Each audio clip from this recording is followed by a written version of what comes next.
All right. Hello, folks. I am Kujawa, Director of Malwarebytes Labs here at Malwarebytes, and today we are going to be talking about um, basically Cybersecurity Awareness Month, which is this month.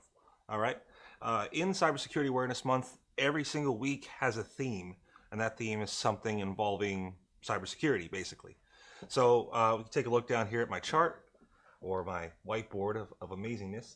And you can see that we've got it listed out. The first week, somebody messed these around for me. I do apologize. It's probably our guy Josh, our cameraman and producer. Anyway, so the first week is to make your home a haven for online security. And by the way, you can go on our blog and basically find out about all of these different themes. And we have links back to blog posts that would be very useful if you want to try to share them and educate your friends and family. So, on week 2, the theme is millions of rewarding jobs educating for a career in cybersecurity. Week 3, it's everyone's job to ensure online safety at work. And week 4, safeguarding the nation's critical infrastructure. So, we are going to be talking about just week 3. It's everyone's job to ensure online safety at work. And that is absolutely true.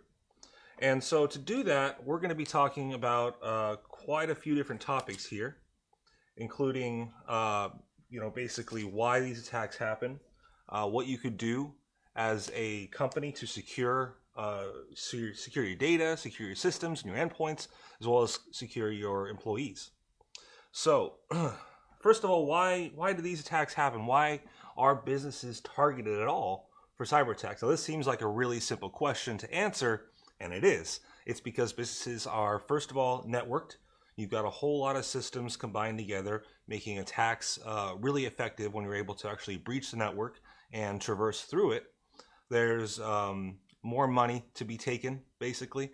For the intellectual property, user credentials, things like that can all be extorted from companies if that data is leaked or stolen somehow. Oftentimes, you've got kind of the double side of you've got more security in general, or at least more resources for security for businesses because they have IT teams, security teams, they have to protect this stuff. Whereas a consumer wouldn't have that particular resources available to them. However, they're only looking at one computer. So a kind of flaw in this is that, yes, we have better solutions for security if you're a business, but there's more things to monitor and therefore more opportunities for bad guys to somehow break in. So next up, let's talk about a few different attack types and how to protect against them. So number 1, we're going to talk about cloud-based attacks. So what does this mean, cloud-based attacks? Well, there's lots of different terms that you could use for this kind of stuff. But in the basic sense of the word, any sort of cloud services that you utilize at your business in order to get your work done. This could be anywhere from like a Dropbox or Box or any sort of file storage, cloud file storage system, social media, some method of communication remotely. There's a lot of different tools out there that lots of people from sales to marketing use in order to get their work done. And most of the stuff is cloud-based, so you can access it from anywhere. Now, that makes a whole lot of sense from a security point of view, or at least a productivity point of view, but from a security point of view, maybe not so much, because bad guys are completely aware of the issue right now of a lot of people utilizing these services. And if you're going after an organization, you're going to want to try to get them to give you credentials or access to those cloud services, or use those cloud services in order to actually do the attack. So what you can see from a cloud attack would be simple things like spear phishing,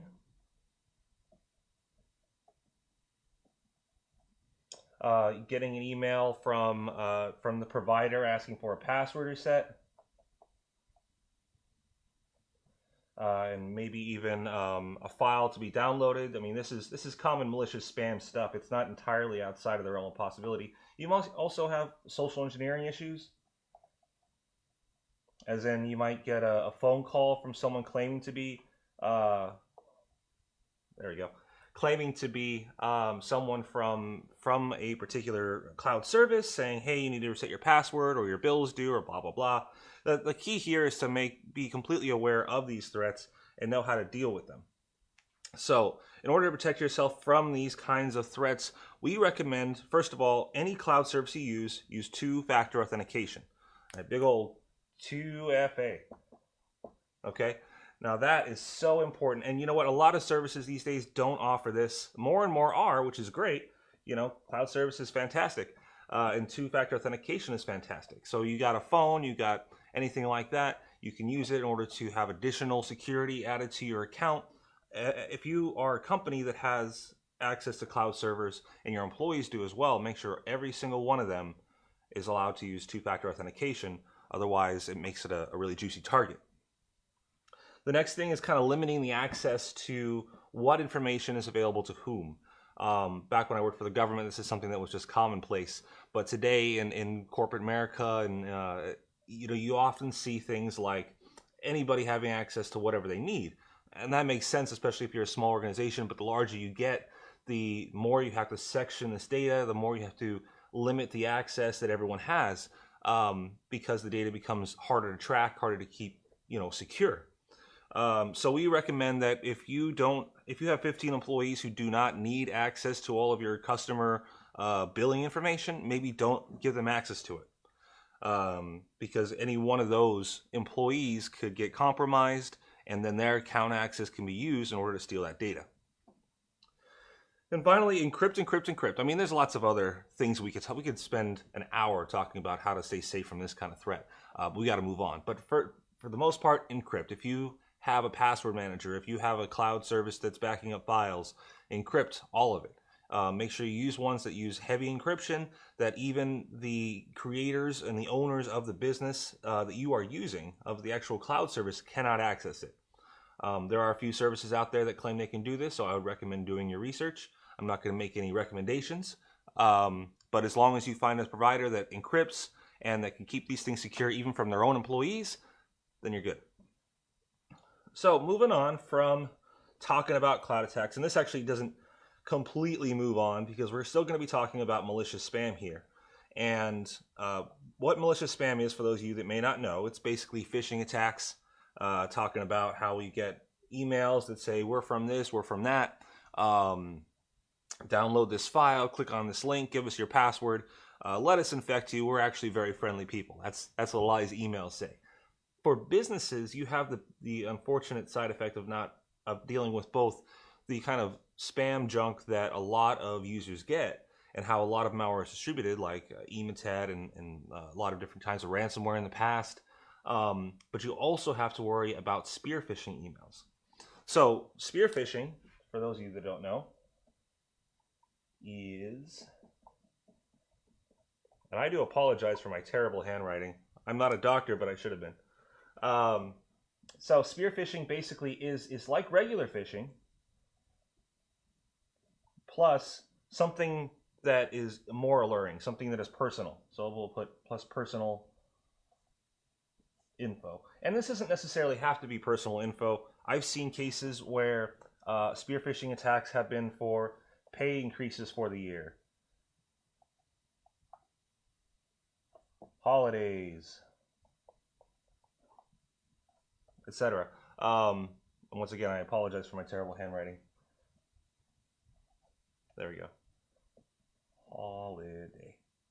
And other things like that. Stuff that really someone sees on an email and they're like, wow, I want to look at that right now.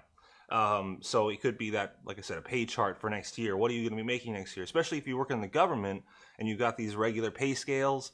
You can do the same thing with tax documents. You can do the same thing with hey, everyone, please RSVP to this. Click this link here in order to get a free iPad or for the company or something like that. The possibilities are really endless, and attackers utilize spear phishing because it makes the attack seem more legitimate. Okay, they may come from a source that you recognize. They may be talking about a topic or subject that you are interested in or currently working with or on. And so by taking advantage of that, it obviously makes it less of an effective attack against the wider, trying to cast a net, but it makes it far more dangerous attack when you're going after an individual or a group of individuals.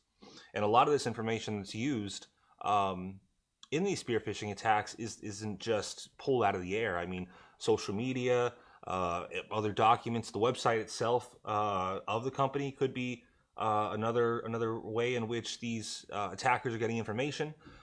If you take a look at your corporate website, how many emails are on there? You know, do a search for the top people in your organization on Google or on whatever search engine you want to use, looking for their email. See if it pops up anywhere, because then you'll know that's out there. And if it's out there, then bad guys can find it and they can target that email. This is how a lot of CFO and CEO fraud happens, where they're like, hey, we have a wire transfer, please approve. And it turns out sending thousands of dollars to an attacker. And this has happened a few times to different organizations over the years. So how do you stay protected, or how do you keep your networks protected from malicious emails? First of all, you're going to want to check to see, is the sender address even correct? Okay, double check that. If you think it's coming from tomjones@yahoo.com, then you need to take a look and say, wait, is that actually Tom Jones at Yahoo, or is it tomjones.yahoo.et or something? It's totally possible these days, and I hope I'm not getting anyone ideas, but really possible to craft these kind of email addresses that look so legitimate and so real, but in reality are just scams. Second, you want to see, do I even know the sender? Okay, if this is coming from your boss, then yeah, you're going to think you know him. But if it's coming from, Jesse out in HR, do you know Jesse? Do you know anything about them? Sometimes it's worth just reaching out to the people who you think are trying to reach out to you and confirming that they want something. Now, this is obviously a huge pain, so there should be other things that kind of raise your suspicion. You shouldn't have to call every single person that sends an email to you. So the next thing to check for is any embedded links that are weird. Okay, so what does that mean? Let's go to our wonderful whiteboard where I can show you my elegant handwriting.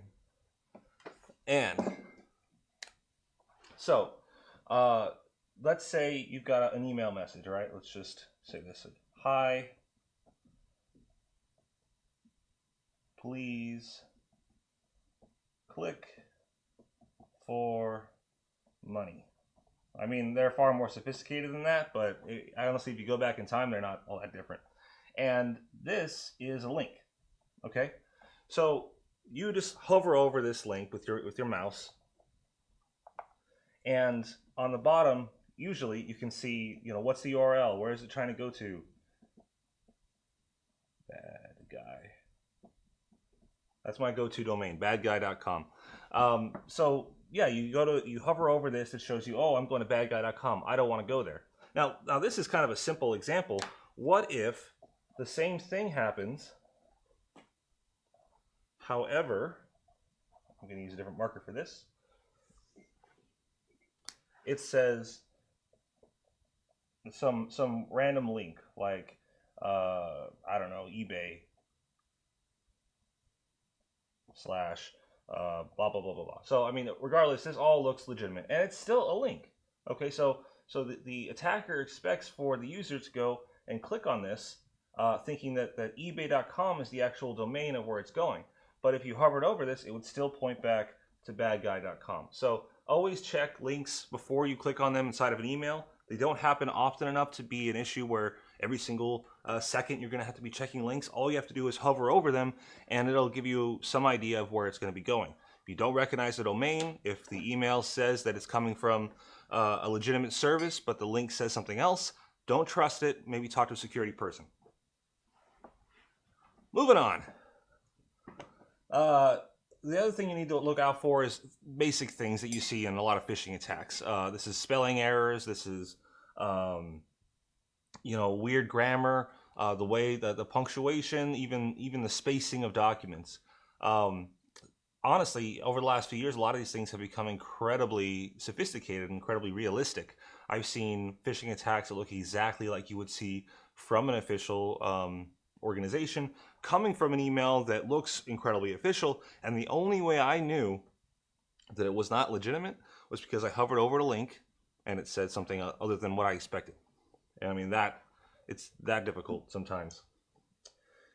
And then finally, like I said before, just kind of realize that most services out there, most companies, organizations, things like that, especially if they hold on to sensitive information, like banks, they're not going to just reach out to you and say, hey, please reset your password for no reason. They usually will send that kind of email if you request it.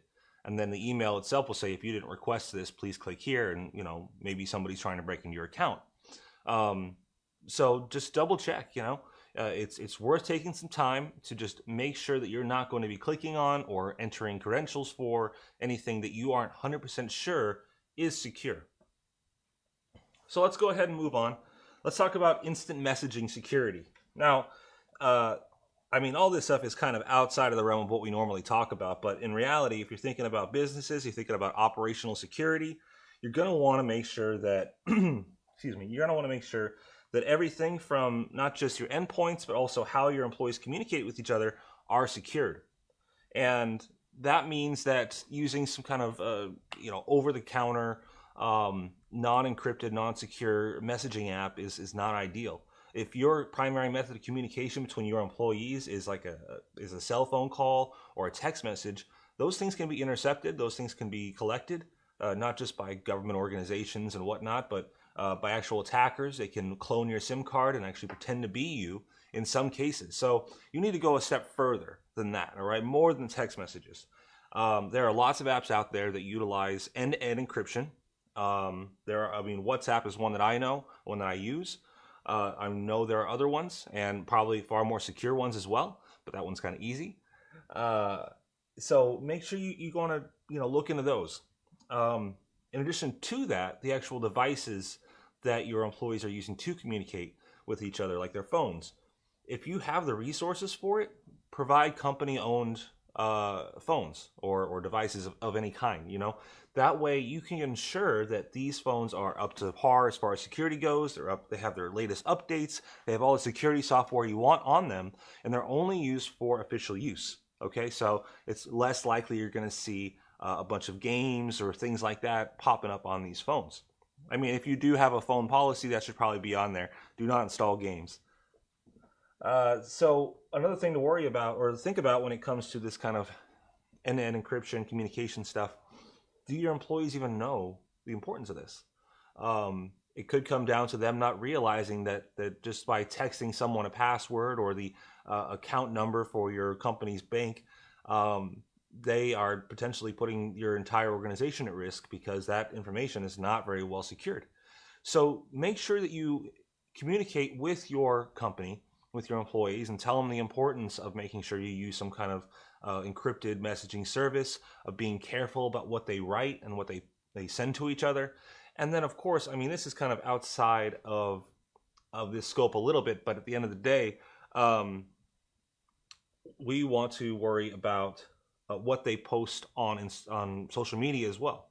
Now, you shouldn't have to go out there and assign someone in your organization to just keep an eye on everyone's social media, but to spread the education that social media can be used to extract phone numbers in some cases, to extract emails, to extract relevant and meaningful data and information about you or your organization that can use in a spear phishing attack. So this kind of education is really important for users, not just about how to use the secure apps, but why as well, and what the importance of it is. So I talked about staff training when it came to instant messaging and stuff. This stuff is just really important, and just to kind of finish off this topic, is incredibly important because of not just the high amount of remote workers that we have these days, but a lot of people on the go.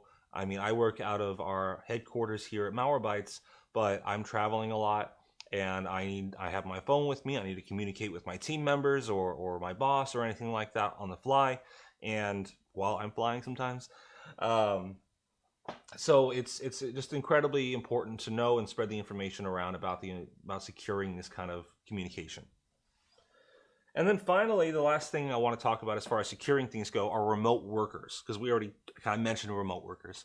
Now, many of you probably have no idea, but I worked remote for 5 years for Malwarebytes, okay? And that was a challenge in its own, okay? There's lots of ups and downs. There's lots of benefits and drawbacks to working remotely. It's a whole different kind of, mentality you have to have in order to be an effective worker in that kind of environment. But some of the biggest, obviously, holes and issues with having a remote working workforce is that you've got this information that has to be publicly available basically anywhere in the world. Okay, some organizations, if they only have all their stuff inside a single building or a single data center or something like that, they can control access to that information far more securely because they could physically keep it off of the internet and just have it only accessible from their internal network or VPN or something like that. And in a lot of cases, organizations do that, but more and more we see people heading toward the cloud security thing. So this kind of all wraps around to what we saw before. And I'm going to draw a picture about it. So the cloud security, let's just draw a cloud. It's a terrible cloud. I'm so sorry. It looks like a nose. Let's get little eyes. There we go. So we've got the issue of having remote workers. So let's just have this guy. He's a remote worker. How do we know he's a remote worker? Because he's not wearing any pants. And everyone knows that remote workers don't wear pants. This is this is a common truth. So these guys, they're going to be accessing the cloud services. The bad guys, and that's just his happy face or unhappy face right here, mean guy. He identifies that. He sees that this is happening and then sends out a spear phishing attack against your workers. And this attack, let's just make it like an email. It looks like an email here with an unhappy face. So they send the spear phishing attack to your network, to anyone else. It may come to your remote person or it may come to your local person. The local person right here thinking they're totally secure and safe on the corporate network. They have nothing to worry about. They're just rainbows and sunshine. They get this spear phishing email. They see it and are like, oh, wow, I guess this is important because I need to connect to this cloud service. So they provide their credentials or they give it up. Suddenly the attacker's on the network. Now the attacker, using this person's not happy anymore. It's very sad. The rainbow is gone, the red rainbow. So this guy now he's infected. Your corporate network is infected, and now this guy's email account is sending emails to the rest of the company, right? And these are all just methods of spreading the malware, spreading the threat around, seeing what other access it has. One of these emails comes back to this remote dude who's completely unaware of anything going on locally. They may have informed, this guy would have been like, hey, I saw something to the IT team. The IT team is still investigating. They haven't sent out any kind of message. Sorry, there's my unhappy hacker. They haven't sent out a message or something. The news about this particular threat spreading is not something that that everyone's going to get immediately. So this dude thinks it's a legitimate email from this guy, and he clicks it, which then enters another bad guy who's able to break into the network, or another endpoint that's compromised. And now this guy starts sending out emails, et cetera, or text messages or something. And you're not sure where it's coming from. You're not sure if it's legitimate. But regardless, this is kind of how it all happens. This is one way that a lot of this stuff happens. One second, folks. Make sure that you lock your computer as often as possible. Make sure that your timeout for locking your computer happens probably after a few minutes of inactivity. And if it's especially a business computer or something, make sure you have passwords on it, that you have to unlock the computer with a password. This is kind of out of what we're talking about, but since I had to unlock my computer right now, it's probably good to share that information with you. In the lightest sense of the word, I've seen people utilize someone's unlocked system to send a funny email or do something silly. The more likely and less funny side of this is that if you leave an unlocked computer, it's like your desk is close to the front office door or something like that. You don't want anyone having access to your system, and if you keep it unlocked, that just gives them access if they want. So just FYI, keep it locked. So how do you secure these remote workers? Well, I mean, the whole point really is that first of all, the VPN, and as I mentioned before, using a VPN or some sort of service that can help put your remote employees onto the corporate network so they can access secured and physically, secured servers and tools and things like that is really important. I mean, we do that here. We've been doing that since day one. Next, there are a lot of benefits to these cloud services, especially for remote people. So make sure that all those guys, they're using 2FA, they are aware of all these threats. They need this education as much as anybody else. Another thing to worry about when it comes to remote workers is making sure that they are physically secure as well. Most people don't think about this. You think, well, that computer's out there in the world. Obviously, it's if I have a VPN or if I use the right cloud services, it's going to be secured. And if I'm using the right software, it's going to be secured. But at the end of the day, how many of you have heard about, a few years ago, some person working for the government left their laptop in their car and it got stolen. And that laptop had millions of records from the Office of Personnel Management, including probably mine. And so that's, how silly is that, But think about it, you've got a home and your home office is there. Is it secure enough? Do you have locks on your office doors? Do you put your laptop away at the end of the day, or you just leave it there? If someone breaks into your house, will they be able to steal your equipment? Will they be able to access any of that data? So think about that kind of stuff, especially for a remote worker. And think, as much as safe as you think you are in your own home, the reality is that this is valuable information. It has to be secured regardless where it is. If you lived at the bottom of the sea in a bunker, I would still say lock your computer, use two-factor authentication, and make sure you have physical security on your devices.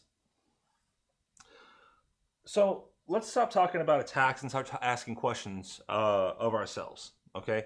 First of all, we need a security stance. If you're an organization that does not have security stance, here's how you make one. Okay, here's at least the questions you need to ask and answers you need to get so you can start working on one. From a business standpoint, what are the big questions? The first one being, what needs protecting, right? Do you need to protect your database of user credentials? Obviously. Do you need to protect your database of funny GIFs? Maybe not.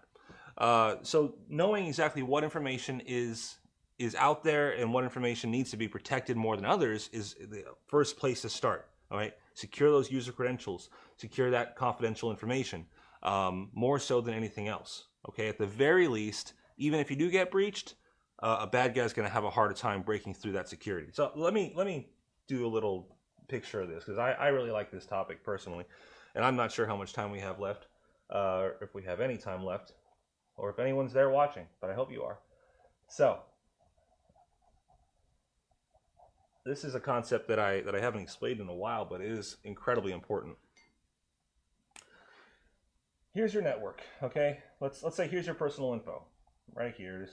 This is the data that you want to secure. Secure data, okay? And this is sitting on multiple. This is sitting on right at this moment, let's say, in this theoretical explanation, this is sitting on a bunch of servers, just file servers, okay? Generic file servers, just FS. They have basic security, but this database or this file is also on the same thing as, like I said, the GIFs or maybe birthdays,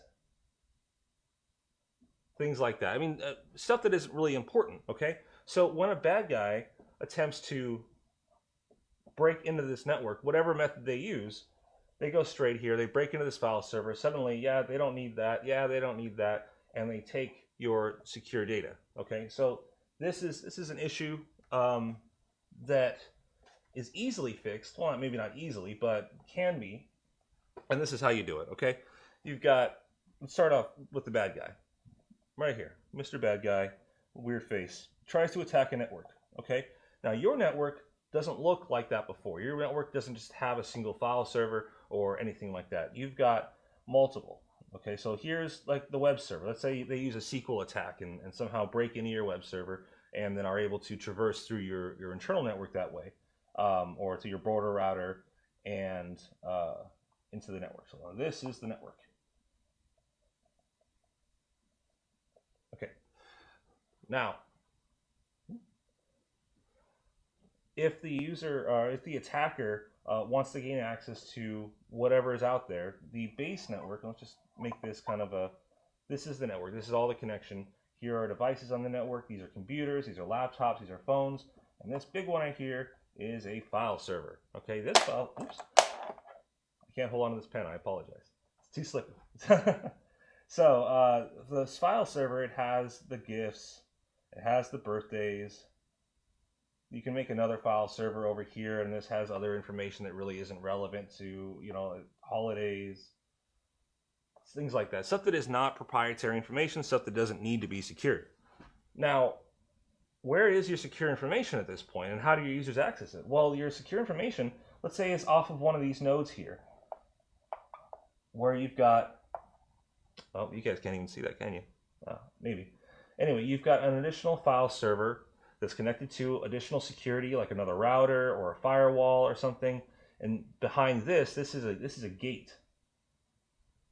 Okay, so your users, in order to access this and access this information, need to use two-factor authentication. They need to use a VPN, all kinds of stuff that may possibly be required in order to gain access to this file server of secure data. SecDat. So the attacker, after they break into your main network, they see all that's out there, and at this point, what are they going to do? They're going to steal this information. They're going to try to get to this data, but it's going to be a lot harder with this layout than it would be with the previous one. And in many cases, bad guys are after the low-hanging fruit. They want the easy attack, and they were not going to put in the hours and hours or days or weeks of effort in order to break through this security and get to this data.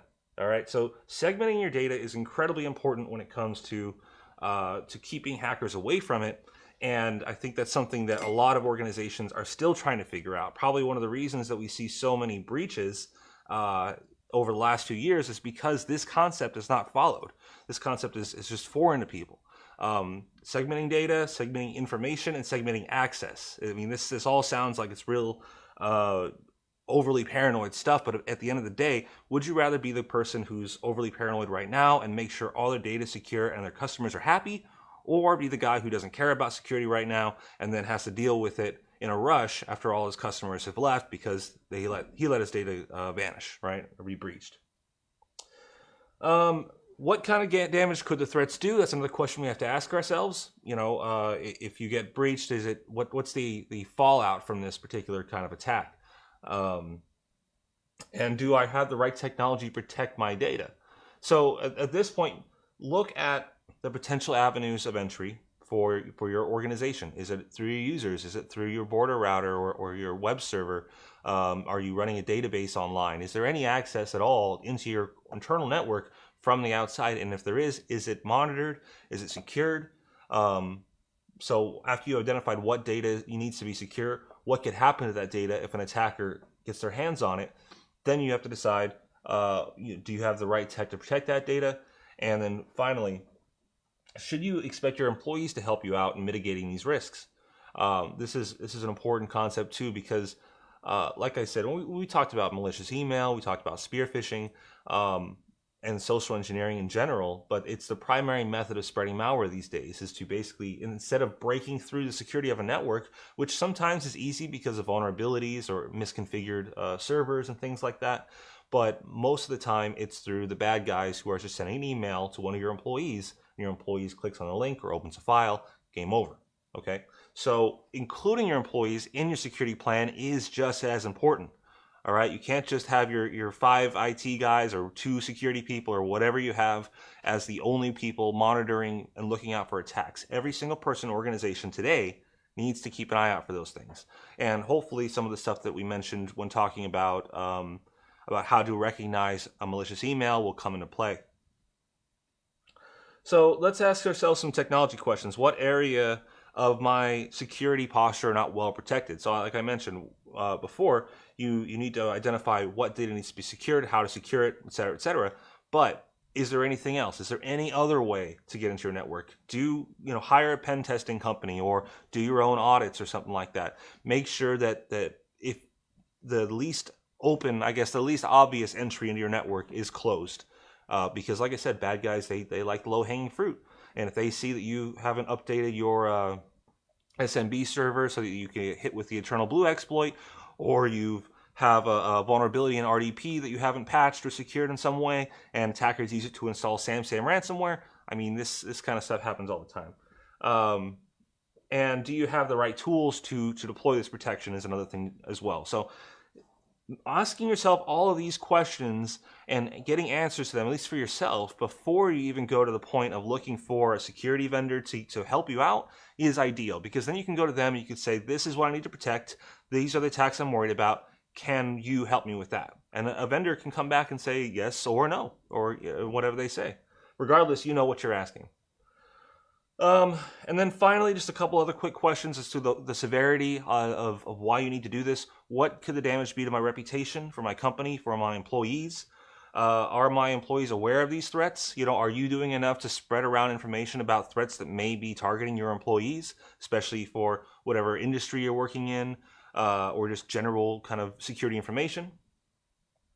And do your employees know how to avoid these threats? Now, like I covered a lot of stuff here. It was very fast, obviously, but invest in your employees getting some kind of security training, even if it's just like a monthly email or computer-based training or something or video that they have to watch, and just say, yes, I am aware that these threats exist. I am aware of how to identify them. I will do my best to stop them. And I mean, that's all you can really ask of people, right?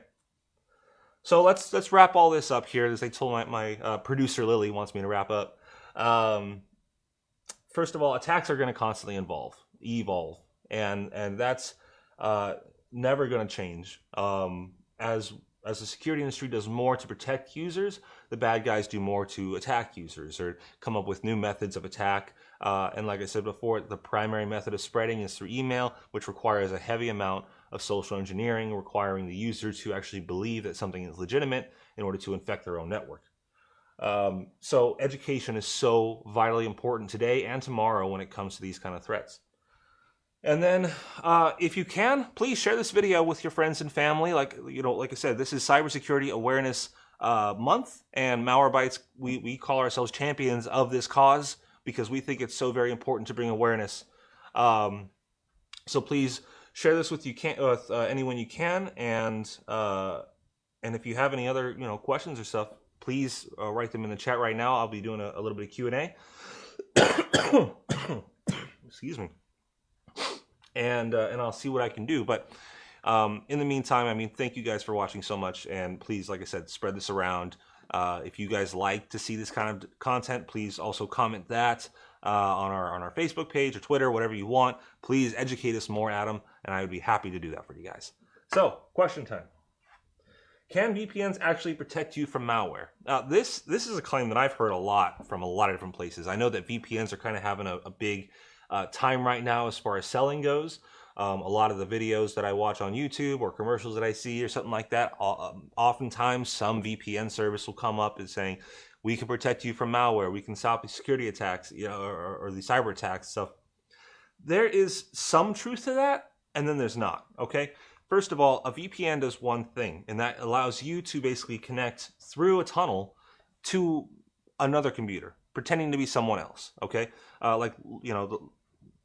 Looking through the Alice in Wonderland story, through the looking glass, right? It allows you to enter a state where your traffic is not monitored because somebody thinks you're someone else, most of the time, okay? Some VPNs, especially public ones, may not be that secure. Even the Tor network, people know that there are FBI nodes set up in order to monitor activity and track who's using them if they can.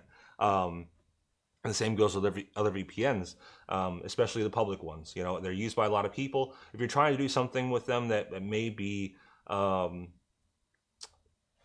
sensitive, keep in mind that the public IP addresses or the IP addresses of a lot of these public VPNs are already blacklisted by a lot of services.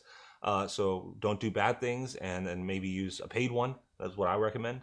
Not to mention that if you are trying to hide your presence and you don't want someone to know that you're behind a VPN, for instance, we do a lot of security research. Oftentimes that requires us to communicate with malicious command and control servers in order to get more information from them or get more samples from them, and we have to hide our presence, so we use VPNs to do that. But if the attacker was completely aware that we are using a VPN, because they recognize the IP address, they could easily just block our attempt, and we've seen that numerous times. So, but can VPNs actually help you stay away from cybercrime? And to some extent, yes. Like I said, it will protect it would protect your system from being tracked. It'll protect your system from potentially navigating to. Actually, won't do that. A lot of VPN services, they come with things like NoScript and other type of blocking tools. You may want to look into a browser that has that kind of stuff, especially if you're on a VPN, because that may give you some kind of false sense of security. I'm on a VPN, I can't be touched. That's not true. You can be. You can still download files. You're still going to get emails. All these things are still going to happen. And if malware gets onto the system, a VPN is not going to stop that malware from doing malicious things. So as far as securing your anonymity, and as far as making it so that your digital footprint isn't all over the place, I highly recommend VPNs as your sole method of malware protection. I do not recommend only using VPNs, because there's lots of other security software out there that will do a better job. Question 2, is it good practice to use multiple security solutions? So this has kind of been a question that's bouncing around a lot. Obviously, at Malwarebytes, we had a time in the past when we used to say we will be the wingman of your other products, but that time has passed. All right, we are now, and have been for a while now, pushing ourselves as a single solution. And it's not that we're a single solution that only does one thing. With our products, we have multiple layers that we use, from anti-exploit to anti-ransomware to web blocking to actual detecting malware on the system. There's lots of different methods that we use and lots of layered security measures that we use, all within a single solution. Okay, there are lots of vendors out there that may do the same thing. So if you want, before you decide I'm going to load out 15 different AV products on a single endpoint, look for a solution that has everything kind of wrapped together into one that makes your life a lot easier. Question 3, passwords. Is it okay to use one password for multiple logins? If you're talking about the one, if it's, honestly, there's something I call throwaway passwords. They're just whatever passwords. If you're logging into something that requires no security at all, that you really don't care if anyone accesses, sure, use one of the same password for multiple services, whatever you want. But your email, your banking, your anything else that's vital or secure, or you don't want anyone else having access to, use different passwords. Okay, use a password manager. There is a password manager called 1Password that requires one password to log into it, and that saves passwords for you. It can help generate passwords for you. I highly recommend using a password manager, at least for those highly sensitive and secure, or sensitive and important websites you're accessing. Question 4, how critical is it to make sure you're on top of security software updates? If you asked me that last year, I'd say, it's important, but also we just saw NotPetya pushing out a malware basically through a software update. So it's obviously a difficult question to ask, but as of this year, we've seen at least 4 new exploits for Internet Explorer and Flash. And these exploits are already being weaponized in the wild with a few exploit kits that we actually do see still active. This may lead to a greater amount of exploit kits in the wild, and if that happens, then yes, you need to make sure you are secured and patched, especially stuff that's vulnerable. Windows applications, anything that comes to faults on the system. The operating system itself, in many cases, needs to be updated. Is there always a threat that someone has hijacked the updating process? Yes, but should that stop you from updating? No. Okay, it's a possibility. You could walk outside your door right now and get shot. Will it happen? Maybe. Who knows? But the likelihood of it happening, very little. And it's more important that you go outside and get groceries or whatever you have to do. Pick up your kids. Question 5. How do I keep mobile devices secure? Are there tools for that? There actually are a lot of tools out there right now for mobile devices, including Malwarebytes Anti-Malware for Mobile. I'm sure there's a better name for that, Malwarebytes for Mobile.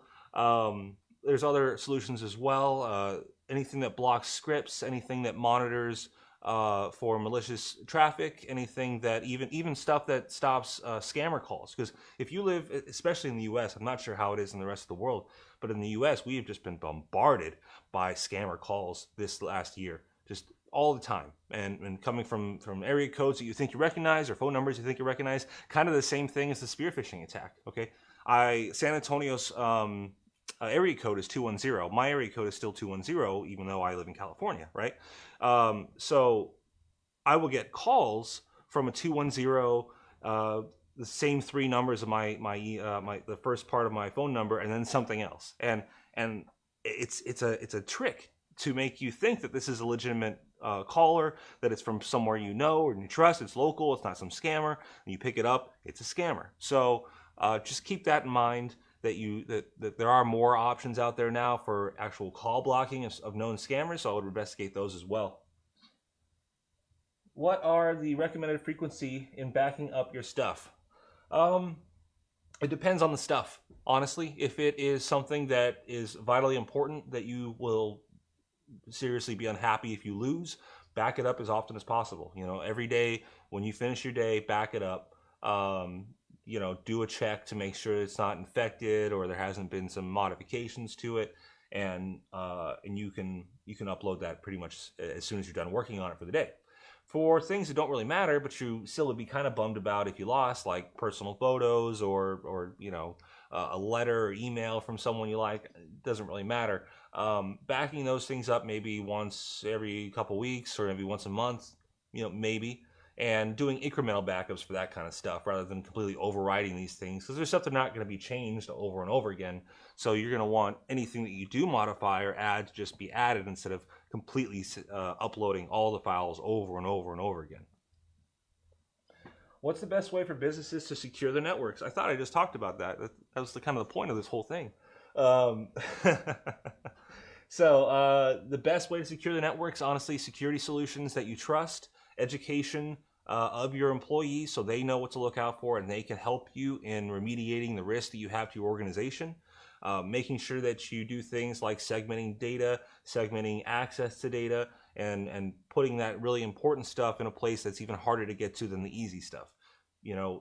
We live in a world where breaches and hacks and things like that happen all the time. And we can sit here and pretend that, yes, we're never going to get hit. It's never going to happen to us. Why would it? But the reality is that you should always act as if you are about to be attacked, okay? And because, like I said, the bad guys are always evolving. Their attacks are always evolving. That's not going to change. And so even if we have the top security tools and everyone is completely aware of what's going on and as far as threats go, a single bad guy who has a brilliant idea on how to completely subvert all of that can still come around. The possibility is there. So rather than assuming that you are bulletproof, assume that it's coming, and I'm going to make it hard for the bad guy that breaks in.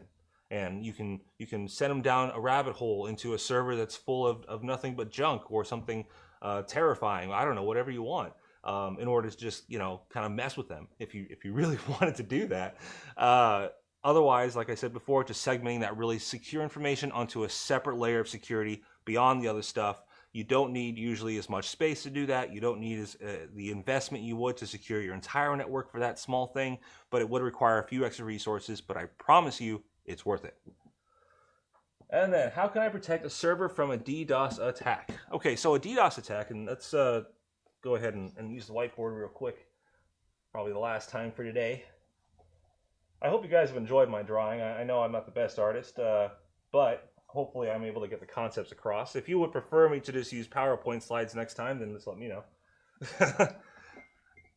So, a DDoS attack is basically this. Here is a file or is a web server, WS. Okay, this web server is hosting something important like a information or a banking website or a Amazon, PayPal, whatever you want, right? So a DDoS attack, it's called a distributed denial of service, DDoS. And it's basically when you've got a bunch of infected systems. I'm going to put I for infected, okay? They're all sending a network initiation to this server. So whenever you do actually go on the internet and you write in your browser, google.com, your browser identifies how it gets to google.com, and then when it reaches out to the web server, it says, hello, I want to interact with you. The web server says, oh, cool. Well, let's do this handshake so we can so we can confirm that we are secure, that we are communicating on the same level and everything like that. And then, so this is called a SYN, and this is called ACK for acknowledge. And then your computer sends back something else, which I know this is kind of surprising, but it's called a SYNAC. And it basically confirms that they confirmed. Okay, and at this point, the actual communication happens between the server and your browser, and this is how you get websites down to your to your browser. This is how you see them. This is the basics of how a lot of the internet works.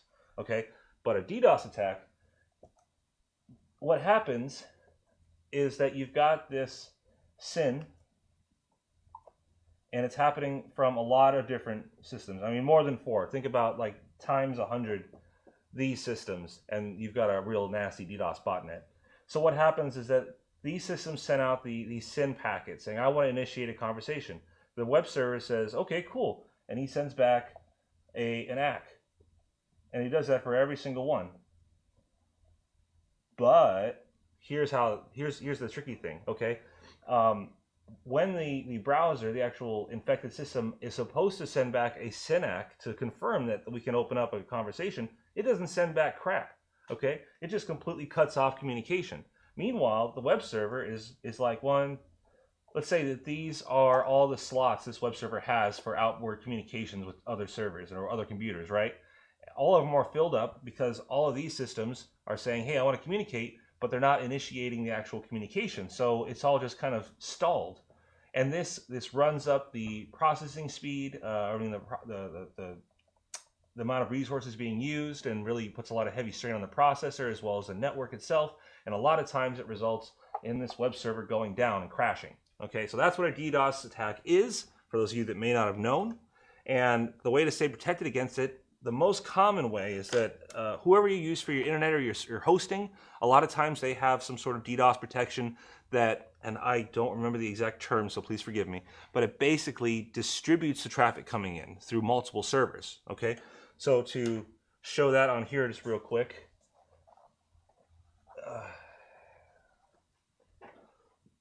so we've got the attackers, same as before, and we've got the server, right? And then we just have kind of like a border server. It's BS. And web server. There we go.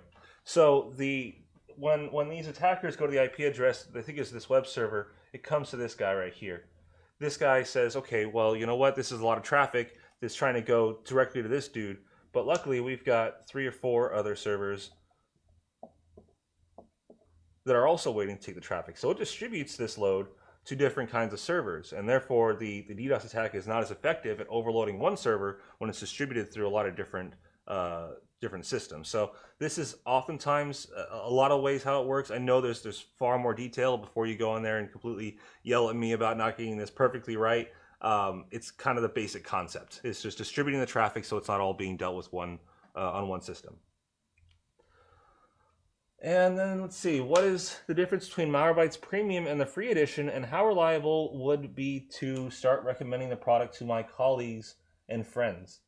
Well, I mean, all right, first of all, the difference between free and premium is free is pretty much our scanner, what we call our anti-malware engine, that basically looks for any malware that's residing on the system at the moment. Okay, it's not a real-time protection. It doesn't stop malware from infecting you. It doesn't block websites. It doesn't block exploits. It doesn't block ransomware.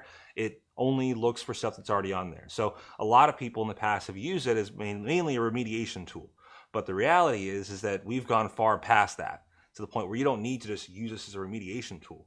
Our premium version has the anti-exploit, anti-ransomware, web protection, lots of different tools, lots of machine learning stuff that we're putting in there, lots of developments we're doing on our detection capabilities. So a lot of that is going to be rolled out into our premium product. The engine itself and what the engine itself that we use between our free product and our premium product are the same engine in a sense. They have the same ways of looking for things, and they look for the same things. So it's not like the premium version actually detects malware while the free version just pretends it does. No, it does actually detect malware. But if you want a full security scope and you want to be able to stop the infection before it happens, premium version is what I recommend, and I would recommend to your friends and family as well. As far as its reliability, I think it's pretty reliable, but I'm not really the best person to ask, am I? I'm kind of biased. So yeah, let's see if we have any other questions. Nope, that's it. So folks, I really appreciate you sitting here and watching me and laughing at my drawing capabilities. Next time, hopefully I'll be a little better. Maybe I'll go take an art class. But in the meantime, please stay secure. Take the information you get from this video, share it with your friends, with your family. with your coworkers, and try to make this National Cybersecurity Awareness Month a memorable one, and one that you actually get something out of. And like I said before, we have a blog post talking about different efforts being done during this month. Please check them out. Check out the links we have inside of them to lead to a lot of the content that I talked about today. And otherwise, thanks for watching. Be safe. Have a fantastic rest of your week. And I'll talk to you next time. Thanks.